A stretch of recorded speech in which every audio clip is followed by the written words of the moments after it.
Thanks for checking in as we take a look at your national coast-to-coast forecast. Meteorologist Todd Nelson. We're tracking Nate.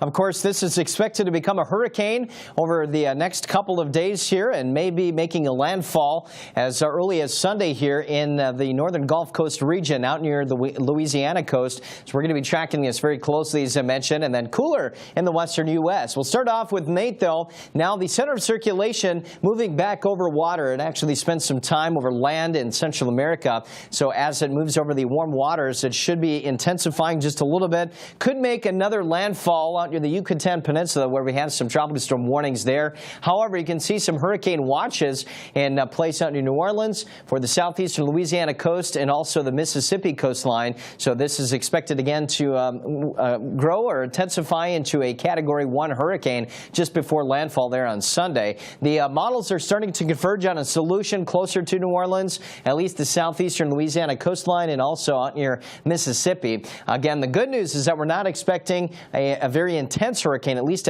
not at this point. Maybe a high-end tropical storm or low-end Category 1 hurricane. So Nate is the only storm out there right now in the Atlantic Basin. So that is good news. Now, as we take a look at the forecast, what you notice is that we have still some scattered showers out near Florida and also out near the southeastern coastline. As we get into Saturday morning, the winds will start to pick up as Nate lifts to the north, and is already starting to see some of the outer bands from Nate develop and push into the lower Mississippi Valley as we head into Saturday afternoon. But then there's that landfall as we get into early Sunday morning. Again, heavy rainfall is expected along with some gusty winds and some storm surge.